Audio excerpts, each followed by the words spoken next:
ৰাজ্য চৰকাৰ সৰ্বোচ্চ অসামৰিক সন্মান ঘোষণা কৰা হৈছে অসম বৈভৱ অসম সৌৰভ অসম গৌৰৱ সন্মান ঘোষণা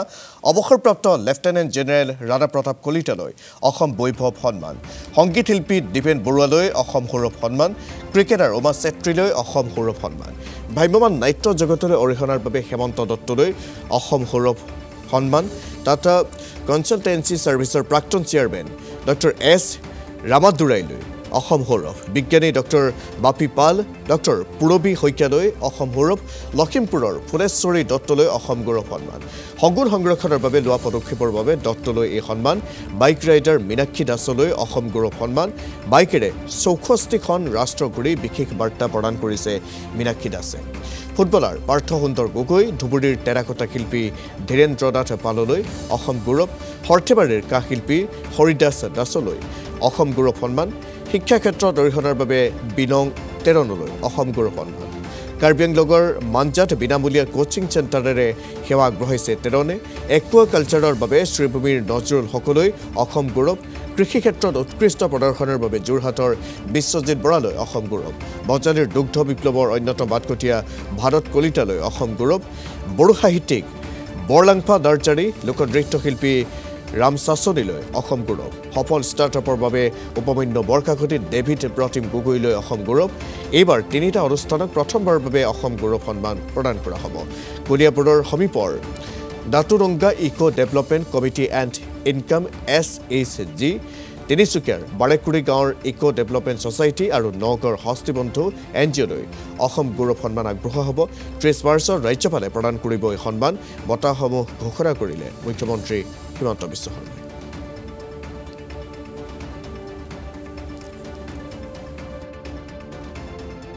নমস্কাৰ মই পোনপ্ৰথমে আমাৰ মুখ্যমন্ত্ৰী ডাঙৰীয়াক অসমৰ মুখ্যমন্ত্ৰী শ্ৰদ্ধাৰ মুখ্যমন্ত্ৰী ডাঙৰীয়াক অশেষ ধন্যবাদ দিছোঁ কেবিনেটত যি সিদ্ধান্ত ল'লে হাতী মানৱৰ সংঘাত ৰোধৰ বাবে আমি হাতী বন্ধু পৰিয়ালে যি আমি হাতীৰ লগত সংঘাত হৈছিল আগতে এই অঞ্চলত সেই অঞ্চলত আমি 8 বছৰে ধৰি আমি হাতী মানৱৰ সংঘাতৰ ৰোধৰ বাবে আমি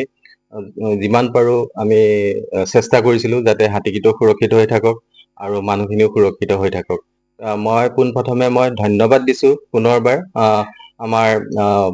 চিফ মিনিষ্টাৰ ডাঙৰীয়া তেওঁ যি প্ৰকৃতিৰ প্ৰতি যি মৰম আচলতে গোটেই বিশ্বত প্ৰদৰ্শন কৰিছে বা উচ্ছেদকে আৰম্ভ কৰি বনাঞ্চল ৰক্ষা কৰাৰ ক্ষেত্ৰত বহুতখিনি আগুৱাই নিছে অসমখনক আৰু তাৰ লগতে আমি হাতী বন্ধুৱে যি 8 বছৰ যি আমি কৰ্ম কৰি আছিলোঁ মই বিশেষকৈ ৰংহাং হাতীখুলিবাসীৰ ৰাইজকো ধন্যবাদ দিছোঁ গোলাঘাটবাসীৰ ৰাইজৰ পুৰামুখবাসীৰ ৰাইজকো ধন্যবাদ দিছোঁ ঘাট প্ৰতিঘাত থাকিবই বহুত প্ৰত্যাহ্বানৰ মাজেৰে আমি হাতী বন্ধুৱে আচলতে হাতীখিনিক খাদ্য দিবৰ কাৰণে আমি চেষ্টা কৰি আহিছিলোঁ আৰু হাতীখিনিও খুব মৰমত আচলতে হাতীখিনিক যদি আমি মৰম কৰোঁ তাৰ প্ৰত্যুত্তৰ কিন্তু হাতীয়ে মৰমেৰে দিয়ে কিমান চনৰ পৰা এই কৃষি কাৰ্য কৰি আমি 2017 পৰা আমি কাম কৰিছিলোঁ আৰু 18 পৰা আমি খেতি কৰিছিলোঁ আমি প্ৰদীপ ভূঞা খুৰাৰ যি আমি পৃষ্ঠপোষকতাত আমি নিজে ৰংহাং হাতীখুলি 20খনমান গাঁও একত্ৰিত কৰি হাতীৰ কাৰণে আমি 200 বিঘা ধান খেতি তাৰ লগতে আমি 1000 বিঘা আমি নেপিয়াৰ খেতি কৰিছিলোঁ আৰু হাতীখিনি চাওক হাতীখিনি বৰ বিপদত পৰি আছে এতিয়া বৰ্তমান হাতীখিনিক আমি যিখিনি সময়ত সংঘাতটো হয় অক্টোবৰ এণ্ডৰ পৰা জাক হাতী আহে সেইখিনি সময়তে আমি হাতী বন্ধুৱে আমি পাৰ্টকে খুৱাওঁ য'ত আমি এটা শুকান পাহাৰ এটা আমি হাতীৰ কাৰণে নেপিয়াৰ খেতি কৰিছিলোঁ আৰু তাত আহি গোটেই বন্যহস্তী জাকটোৱে সুন্দৰকৈ খাই থাকে আৰু হাতীৰ পেট ভৰিলে নিশ্চয় জনাঞ্চলত প্ৰৱেশ কৰিবলৈ ইচ্ছা নাথাকে সেইটোৱে আমাৰ মটো আছিলে আমি হাতীখিনিক কৌশলগতভাৱে আমি প্ৰত্যেক দিনে আমি 10 বিঘাকৈ খুৱাই যাওঁ য'ত আমি 1.5 মাহ মান একে জেগাতে ৰাখিবলৈ সক্ষম হৈছোঁ আমি হাতী বন্ধুৱে তাৰ ফলত প্ৰায় 100খনমান গাঁৱৰ ৰাইজে সুকলমে ঘৰলৈ কষ্ট উপাৰ্জিত ধৰণে যি খেতি কৰে সেইখিনি সুকলমে ঘৰলৈ নিবলৈ সক্ষম হৈছিলে আজি অসম গৌৰৱ সন্মানে আজি সঁচাকৈ মই কি বুলি ধন্যবাদ দিম আচলতে আমি যি সংঘাতটো হয় বা ইমান প্ৰত্যাহ্বানৰ মাজত আমি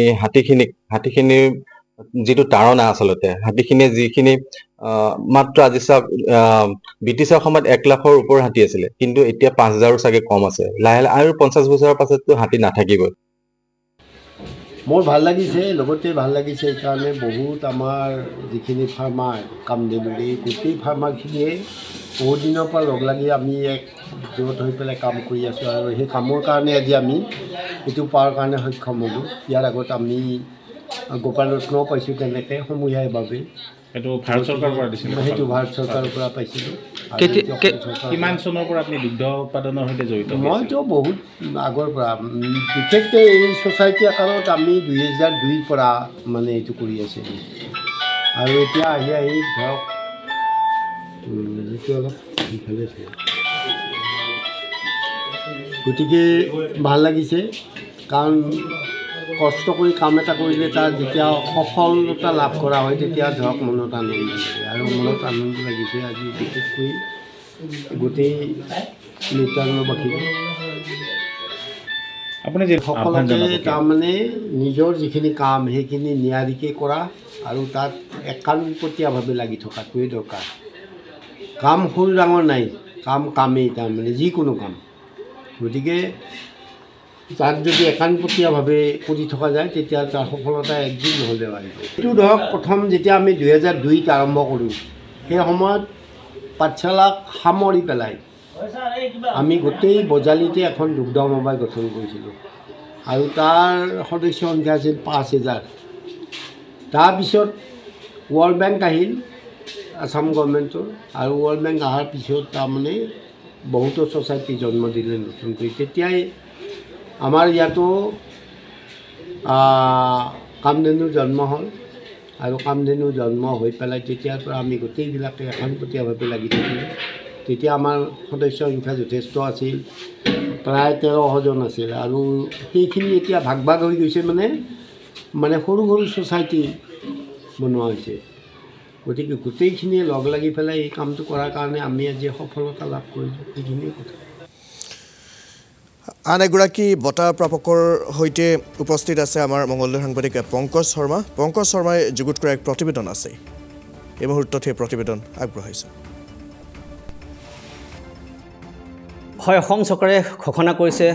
অসম সৌৰভ বঁটা আৰু অসম সৌৰভ বঁটা লাভ কৰিছে বিশিষ্ট নাট্যকাৰ সুৰকাৰ গীতিকাৰ হেমন্ত দত্ত ডাঙৰীয়াই। আমি তেখেতৰ ঘৰত উপস্থিত আছোঁ আৰু কিছু মনৰ কথা ল'বলৈ চেষ্টা কৰিম। পুনতে আমি ND24ৰ পৰা আপোনাক আন্তৰিক স্বাগতম জনাইছোঁ। আপুনি লাভ কৰিছে অসম চৰকাৰৰ অসামৰিক সন্মান অসম সৌৰভ বঁটা, আজি কেনে অনুভৱ? নাই, এইটো ভীষণ আনন্দৰ কথা,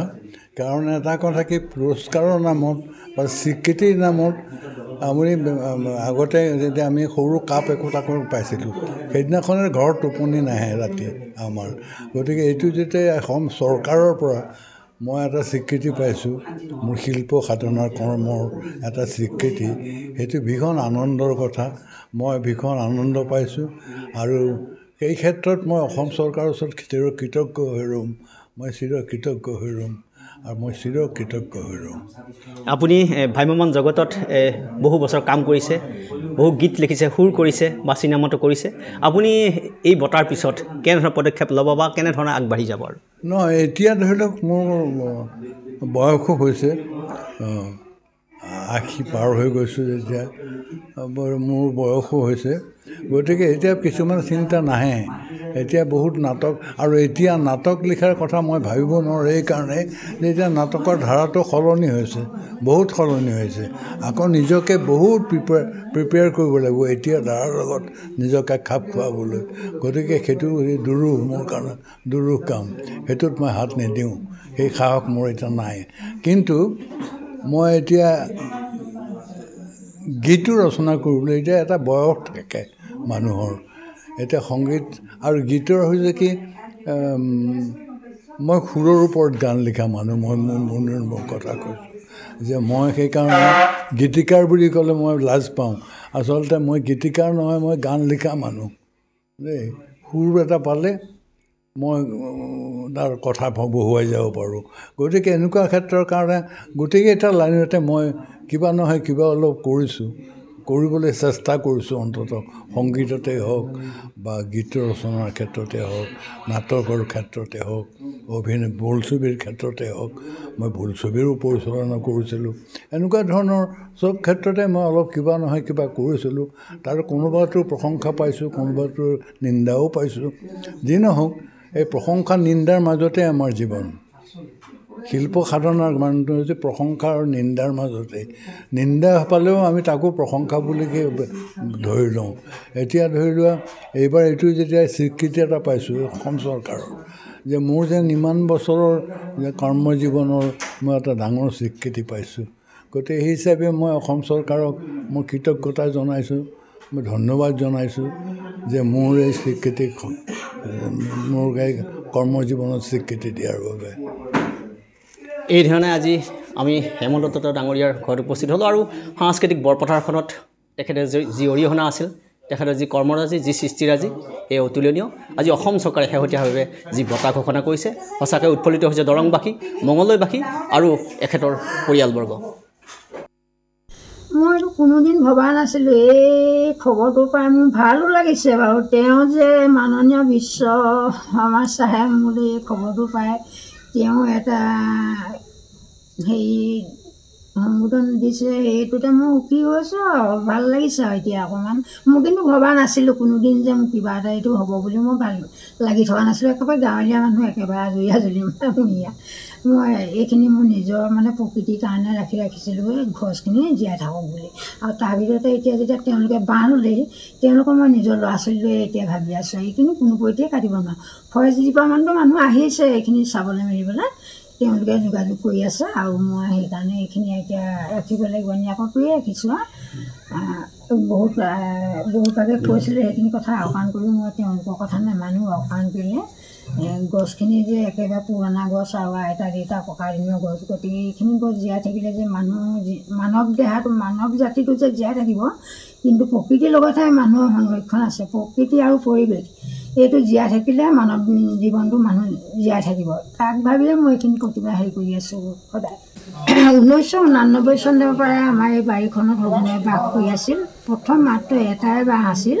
এতিয়া এটা বাঁহ গৈ গৈ লাহে লাহে 4টা 5টা বাঁহ হ'লে সেই এটা বাঁহৰ পৰা পোৱালি জগি জগি বহুত সংখ্যাও বাঢ়িলে তাৰ পাছত এই 5টা বাঁহৰ পৰা আৰু সংখ্যা বাঢ়িলে সংখ্যা বাঢ়ি এতিয়ালৈকে 60-70টা শগুন বাৰীখনত আছে আৰু তেওঁলোকে যেতিয়া এইখিনি বাস কৰিবলৈ ল'লে দুগুণে শগুন বাঢ়িলে আৰু মই ভাবিলোঁ যে প্ৰকৃতি জীয়াই ৰাখিবৰ কাৰণে আমি এওঁলোকৰ লগতে থাকিব লাগিব মানৱ জাতিটোতো জীয়াই থাকিব লাগিব গতিকে প্ৰকৃতি সংৰক্ষণ কৰি ৰাখিব পাৰিলে মানৱ জাতিটো ৰাখিব পাৰিম গতিকে সেই ভাবিয়ে মই ভাবিলোঁ যে এফালৰ পৰা এনেকুৱা সকলো গছ বন কাটি এফালৰ তহিলং হৈ গৈছে আৰু এই গছ বন কটাৰ কাৰণে প্ৰকৃতি বেছি হেৰি হৈ গৈছে ক'তো গছ গছনি এজোপা নোহোৱা হৈছে আৰু তেওঁলোকে সদায় নিৰাপদ ঠাই বিচাৰে পুৰণা নিৰাপদ ঠাই বিচাৰি তেওঁলোকে খুব নিৰাপদে থাকিব পাৰে আৰু মই এই নিজৰ ল'ৰা ছোৱালীৰ নিচিনাকৈ এই নিৰাপদ ঠাই এইডোখৰে তেওঁলোকক দিছোঁ যে আজিৰ যুগত এই প্ৰজাতিটো একেবাৰে লুপ্ত পাই গৈছে আৰু এই প্ৰজন্মৰ যে এইযোৰ যে এটা প্ৰজাতি আছে তেওঁলোকেও নাজানিব গতিকে এইখিনি মই সংৰক্ষণ কৰি ৰাখিছোঁ এইটো কাৰণে তেওঁলোকে জীয়াই থাকিলে প্ৰকৃতি জীয়াই থাকিলে যে মানৱ জাতিটো জীয়াই থাকিব তাৰ কাৰণে মই এই সংৰক্ষণ কৰি